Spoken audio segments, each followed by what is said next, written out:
Hello, welcome back to this Board Game Life. My name is Mark, and I'm here to do my month in review for January 2026. And before I jump into it, I do ask if you'd do all the good stuff here for us. Help us out with a thumbs up and a subscribe, and hit that bell icon so you'll be alerted to all the new content that's coming out. All right, so let's jump into January of 2026. I got 20 games played in the month of January. Started the year out with, while my kids were still home for the holidays, by playing one of our family favorites, Ticket to Ride. Also, then we went in to play Soda Jerk. This is a small box game from All Play, designed by Chris Yee from the Dice Tower. It's a little card game where you're kind of doing it's like a blind manipulation of the marketplace. That's kind of how I would describe it. You're kind of blindly putting cards down to either add or subtract the value, kind of like Botswana, but it's like a hidden. You're putting stuff down, and people won't know what you put unless on their turn, they flip one of your cards over that you just recently put out, and then kind of see if you're trying to throw that market for that particular item or not. All right, next I got to play Awkward Guess, the Walton case. Talked about this in my last month's video. It's basically Clue, but for a more mature crowd, adult crowd. It's not an adult game, but it is not a kids game. It's Clue, but a little bit more thinky, a lot more involved, and it's actually a lot of fun. Really, really good game. All right, after that, I got to play Unfathomable. Why can I not say that? Unfathomable. There we go. Unfathomable. I'll get it eventually. So this, I tried this out because I really like the game Battlestar Galactica, the board game. And that is done by Fantasy Flight. It's no longer in print. Well, Unfathomable is basically the same game, but it's in a Cthulhu style. You're on a ship out in the ocean, and you got these creatures from the depths coming in attacking you instead of Cylons attacking you. And it's a fantastic hidden trader game. Really do enjoy this. I'm thinking I might have to add this to my collection at some point. I'm holding out right now because I got a friend that has Battlestar, and I'd rather play that one just because I know the IP, but this was a fantastic game and it still plays the same, and it was really, really good. So I really did enjoy Unfathomable. Unfathomable. I feel like I'm saying it wrong. Unfathomable. Unfathomable. Anyways, I'm moving on. Next, I played Marvel Dice Throne Missions with some friends.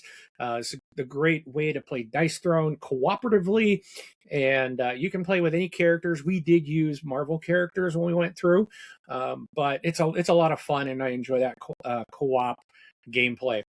Next, I got to play some more Sanctuary again. This is an Arc Nova game. This is Arc Nova, but streamlined, more of a medium weight instead of a heavier weight Arc Nova.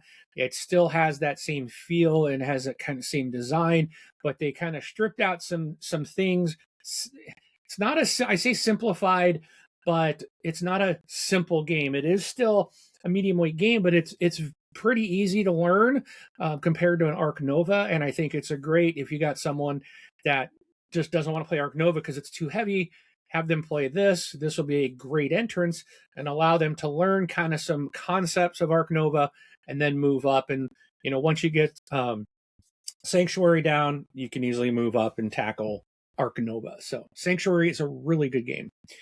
Next, I played Aquaria. This is a really fun game for one of my favorite designers, Tomasz Holek, designer of SETI, Galileo Galilei, and Tea Garden all last year. And I got Aquaria played. This is his new one this year.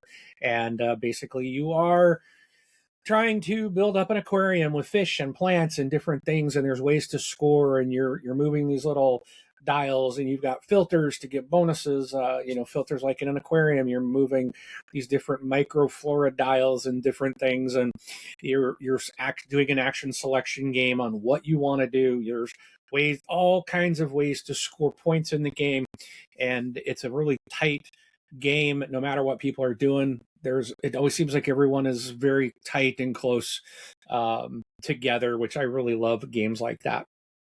All right, next I played Pawnscape. This is a small card game, also from Tomasz Holek, and this is you're building a 15 card tableau in front of you with frogs and different like water features, or I think they call them habitats. So you're building out these different cards and you're trying to score them at the end. And your frogs are going to, depending on the types of frogs that you are going to draft and put into your pond, they are going to score differently. So you've got to be careful about the cards you're drafting, where you're placing them, because they'll have requirements like you can't have more than 3 other types of species of frogs, or some might require more than 3 types of species.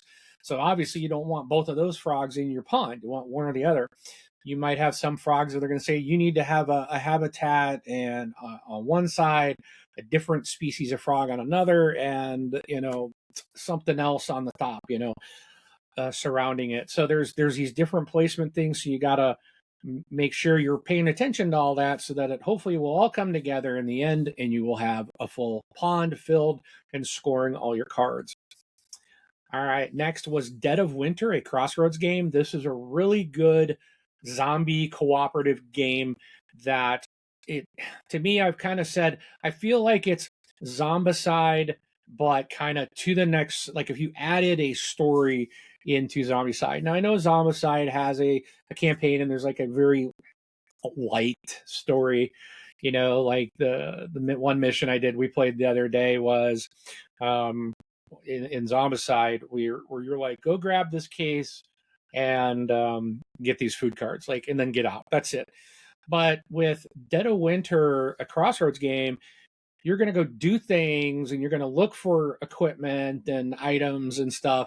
But there's stories and things that will change what's happening in the game based on what you may do or not do on your turn. It's really interesting. I really like it. It's a fantastic game. And that is, again, Dead of Winter, a Crossroads game. Also got to went to a local con here where I live and got to play some Roth, which was nice to break that out and get that to the table. Had several people asking me, what is that? Because it's very colorful if you've never seen it. Take a look at that. It's one of my friends, she says it looks like a unicorn vomit on the table. And it's got a lot of bright colors. So, but it's a really good area control game with asymmetric player powers, and it plays rather quickly and is fun. Next, I played Shackleton Base, A Journey to the Moon, and again, played this at the con. It's a really good game. We're a couple of us. The person who brought it, I'm hoping she's going to be bringing it again to game night here real soon, because we want to play it again while the rules are still somewhat fresh in our mind. And yeah, there's a lot going on in the game. I really did enjoy Shackleton Base. I think the rule book was lacking. I think it was a little wordy at times, of kind of the way the way they were repeating terms was like, felt like sometimes they just kept saying the same thing over and over and over again. And it's like, oh, wait a minute. And you get lost on some of the things. And then other things, like, it didn't make any sense. So I feel like the rule book is really rough on this game, but the gameplay, if you got a good group, which I had, figuring out, understanding what the rule book was attempting to say, we were able to figure it out, play the game, and it was really good. So that was Shackleton Base, A Journey to the Moon. Then we also got to try out Magical Athlete. This is a re-implementation or a reprint of the original game. This is a lot of fun. This is a quick little kind of party game, but it's a racing game. You get these crazy characters, and then you do a race. You end up, everyone gets like 4 of these weird characters. Everyone's a different character, has a different ability, and you race one at a time. So everyone's got a character out, and they're just rolling their dice, and they're moving those spaces. One side of the board is kind of just standard. You're just kind of running. I don't think there was anything like moving forward, backwards, stuff like that. But then you go after that race, you flip the board over to like the wacky side, and there's moving backwards, moving forward, scoring points, all these different things on there. Plus, everyone's got their abilities that will trigger, and it can kind of just keep chaining things. And it's really interesting how the game works. I really like it. I'm trying to get a copy of it, and as soon as I get notified that it's back in stock, I'm going to be purchasing Magical Athlete. Next, we also played Hot Streak, and this is another racing game, but it's kind of like think of Ready Set Bet, but you're playing with like football mascots, and so it's like a big hot dog and a queen, and so there are these four oversized little mascots that are on the field. They're trying to get down to the other end of the field, and there's these cards that you'll play. Everyone gets a couple cards. You're going to make bets on who you think before the race has even started. You're going to make some bets on who you think's going to get to the, come in first and second, whatnot. But then you're going to be putting cards, like everyone will see some base cards that are going to be in there, and they're always random, but they'll show you what's going to be in there, and you can kind of see, okay, based on the cards that are there, and then I'm going to put, now everyone else is going to put like additional cards into the deck, and you don't know what everyone is putting in. And so then they all get shuffled up, and then you just flip them out, and the characters will move. So it's a cute game, really neat box, very high quality of everything going in this box and the way they designed it, and that's Hot Streak. Really neat game. Also at the con, I played for the very first time Blood on the Clock Tower. I'd heard a lot about this game. Again, I'm not really into social deduction games. I tend to be lacking in that area of figuring things out like that. But I had a really good time. It was a very fun experience, and have actually had the opportunity to play it, I think, 3 more times since then, in the month of January, and it's been pretty cool. I've really enjoyed it, and I I I'll say this: our second game. So the very first game, one of my friends immediately in the very first day, he's like, I'm voting out Mark. I'm putting him up for execution." And they're like, "Why?" And he's like, "Why not? Let's get this game going." And I didn't get executed. But then the second game we played, he does it again. He's like, I'm voting out Mark," and I'm just like, okay, we see what he's doing, just whatever. And well, they voted me out in the first round, and I was the demon. It was like probably the shortest game ever. The game ended in the very first round, as they killed the demon, just because someone was just a friend of mine, just like, I'm gonna execute Mark, So I guess it's, eventually it's something like that's bound to happen. But so that was interesting. But yeah, I've had a really good time with Blood on the Clock Tower. All right, next I played the Druids of Adora. This is from Stefan Feld. I've played this a couple times now and really enjoy this game. This is another one I'm trying to get a copy of. I've got notices out to alert me when it's back in stock, and I don't know if it's officially been in stores yet. I think it's just I think the person, my friend who has it, either backed it or pre-ordered it, was aware of it somehow, and so I don't think it's in stores yet, but it should be coming really soon if it's not.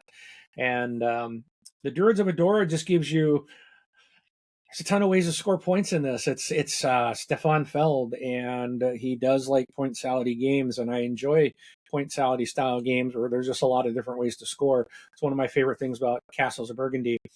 But this does give you a lot of different ways to score. You are spending points or not points, but money to move and to place your dice out into a shrine. And in every shrine, only one player can have you can only have one of your dice in a shrine, period. So once you go there, then it turns into like this area majority. So whoever has control of these different areas at the game will get points based on how far their knowledge track is, and there's a multiplier for that. There's so many different things going on in this game that allow you to score points that it's really fantastic. So, all right. Next, I played Food Chain Magnet.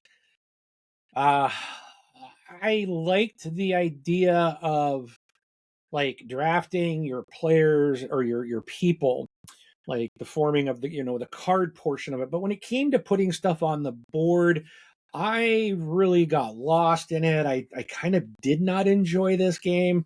It's I mean, plain and simple, I didn't enjoy it. It just didn't work for me. I know a lot of people really like this, and I think there's a current or I think it's closed. I don't think they're crowdfunding anymore, but I don't think it's shipped yet. And there's like a new reprint of Food Chain Magnet with a whole bunch of upgrades and fancy stuff. But I did play the game, didn't care for it. I'll pass on it. Again, I did mention Zombicide earlier, so I did get to play some Zombicide recently. I love this game. It's so much fun, and it's one I really hope I can get played more in 2026 than just one mission a year. That is just brutal. I want to play more of it. Next, I got to play The Hobbit There and Back again. I have played this solo, and I've also played it with a group of people. It's a fun game. It's a quick roll. Well, you're drafting dice, so the active player is going to roll all the dice, and then you do a draft method where you go around. First player picks a dice, and the next, and you go around till everyone has a dice picked. And depending on the player count, you most likely there'll always be someone that doesn't get as many dice as someone else. But that's after that round, the first player rotates, and then they get more where other people don't. So it essentially all works out. But it's a really fun game. There's like 8 or 10 missions that basically kind of follow the story of the Hobbit movie, and it's a really cute dry erase. Everyone gets this book. You open it up, and there's like all the missions in there, and you just go to the right page and it tells you how it's going to score. And you got your dry eraser, and you using your dice to move a lot like Dungeon Dice and Danger. It's very similar to that style of game. So if you play Dungeon Dice and Danger, then you really know what Hobbit There and Back Again is. I've also got to play Unlock, the escape room game, In Pursuit of the Iron Mask. This is like my second Unlock game. I don't like them. And I know they're popular. There's a bajillion of these things, but I don't see the draw. It's just not for me. And then last, I did play Puerto Rico 1897 Special Edition. Again, I did get to play this now 2 months in a row. I absolutely love this. This is the new beautiful Awakened Realms version. It's absolutely gorgeous, super high quality. Like I said last month, the best storage solution for a big box game, and best from the box to the table, set up ready to go. Big box, like it's the fastest I think of any big box game. It's absolutely has been thought out, planned, and designed to get you playing quickly. So, but that wraps up my month of January 2026 with 20 games. And again, if you are still here, I really appreciate it. I really appreciate you watching.